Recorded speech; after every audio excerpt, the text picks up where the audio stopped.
Praise the lord. ఈ దిన దేవుని వాగ్దానము. ప్రభువా మా దేవా, నీవే మహిమ ఘనత ప్రభావములు పొందనర్హుడవు. ప్రకటన గ్రంథము 4వ అధ్యాయము 11వ వచనము. సిలువ యుద్ధము జరుగుతున్న సమయం అది. ప్యారిస్ దేశముకు చెందిన ఫిలిప్పు అగస్టిన్ సైనికులను పిలిచి వారి యొద్ద తన రాజకిరీటమును ఒక బల్ల మీద ఉంచెను. దానిమీద పాత్రునికి అని రాసెను, సైనికులారా, ఈ కిరీటము ధరించుటకు నాకు ఇష్టము లేదు.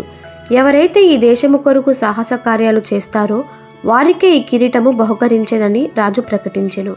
వీరులందరూ నూతన బలముతో యుద్ధరంగములోనికి దిగిరి. రాజు కూడా సాహసముగా యుద్ధము చేసెను, సైనికులను ప్రోత్సహించెను. యుద్ధరంగములో ముందు నిలవబడి చాలా మంది శత్రు సైనికులను పడద్రోసెను. జయించిన తరువాత సైనికులందరూ రాజు ఎదుటకు వచ్చిరి. మా రాజా, నీవు తప్ప ఈ కిరీటమును ధరించుటకు పాత్రులు లేరు అని చెప్పి రాజును కొనియాడారు. ఆ కిరీటమును మరలా ఆయనకే పెట్టారు. ఇహమందును పరమందును స్తుతులకు పాత్రుడు యేసుక్రీస్తు మాత్రమే. ఆయన కల్వరి యుద్ధంలో సాతానును ఎదిరించి జయించెను, మనలను పరిశుద్ధపరిచెను, పరలోక రాజ్యమునకు అర్హునిగా చేసెను. మనము ఆయనకు చెల్లించు స్తుతి ఆయన కోరుకున్న కిరీటముగా ఉన్నది.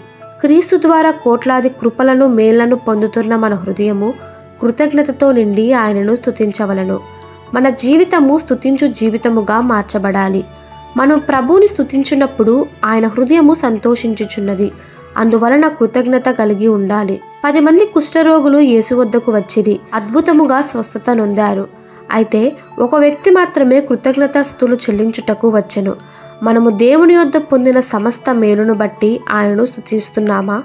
నా ప్రాణమా యెహోవాను సన్నుతించుము, ఆయన చేసిన ఉపకారములను దేనిని మరువకుము. కావున ప్రభు చేసిన ప్రతి ఒక్క మేలుకు మనము కృతజ్ఞతాస్తుతులు చెల్లించేవారిగా ఉందాము. ఈ దిన దేవుని వాగ్దానము మనందరి జీవితంలో నెరవేరులాగున ప్రభు కృప మనందరికీ తోడై ఉండునుగాక. ఆమెన్. God bless you.